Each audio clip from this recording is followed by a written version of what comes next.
আগে জাতানি ছোট কোঠা বানায় না, এটা কি করবে? জমির মধ্যে পড়ছে মাটি লাগছে না, হ্যাঁ হ্যাঁ এটা ধুই বই যেমন করে চকচক বানায় যেমন করে ক্লিয়ার করে ক্লিন করে পরে প্যাকেট করবো মাইফা প্রথমে আপনারা কিভাবে সংরক্ষণ করেন, তারপরে কিভাবে এখানে আনেন, ছাড়াই করেন? সাথে থেকে বৈশাখী শান্তি তুলতে আসছি তার এই ব্যবস্থা আমাদের রেলে গাড়ি যাবো। মোহাম্মদ আরিফ মিয়া। ঠিক, আপনি একজন লেবু চাষি। লেবু চাষি। হ্যাঁ, এটা লেবু চাষের প্রক্রিয়া যদি একটু বলতেন। ও দেখা গেছে আমরা লেবুর চারাটা এই কলপ দিই, কলপ দেওয়ার পরে আমরা ওটা কাটিং করে পরে ওটা আমরা রুই, রোয়ার পরে দেখা গেছে আমাকে 100 গ্রাম করে সার দিই বুঝতে পারতাম।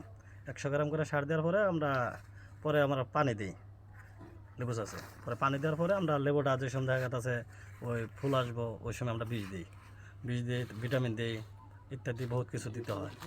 দেওয়ার পরে তারপর আমরা লেবুর হাউস বানাই, হাউস বানাইয়া পরে আমরা এই লেবুটা শ্যাম্পু দিই, লেবুটা হাউসে ডালার পরে আমরা শ্যাম্পু দিই, দেখা যায় 6 থেকে 7টা শ্যাম্পু দিই। দেওয়ার পরে লেবুটা আমরা ধোয়ার পর আমরা প্যাকেট করি, প্যাকেট করার পরে আমরা এটা ঢাকা দিই 120 কেজি এক বস্তার মধ্যে। আচ্ছা, আপনাদের এরকমের এই লেবু চাষে করে এদিক দিয়ে আপনাদের কত বিঘা জমি হবে এরকমের ডিসিমেল বলে?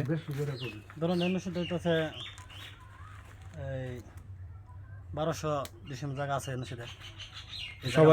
সবাই কি লেবু চাষ করে না? লেবু চাষের পাশাপাশি অন্য কোনো চাষ হয়? আছে, কলা বাগান আছে, তারপর মালটার বাগান আছে, বড়ই আছে ইত্যাদি বহুত কিছু। লেবু চাষের আসলে মানে লাভজনকটা কেমন, সুবিধাটা কেমন আপনাদের? দেখা গেছে লেবু চাষের মধ্যে দেখা গেছে আপনার 1200 টাকা জায়গার মধ্যে আমরা লেবুর আবাদ করতেছি, এটা দেখা গেছে মাসে 2-2.5 লাখ টাকা থাকে খরচ মরচ বাদ দিয়ে।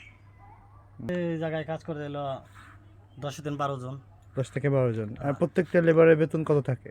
ওই দেখা গেছে মহিলার বেতন নিতেছে 450 টাকা, পুরুষের বেতন নিতেছে 500 টাকা। মহিলারা কি আছে লেবুগুলো খুঁটে যে নিচে? লেবুরা গাছে তেনে পারে পরে খুঁটে, আর যা প্যাকেট করার দরকার এটা পুরুষেরা করে, মেয়েরা খালি ওই খুঁটবো আর কটা পর্যন্ত?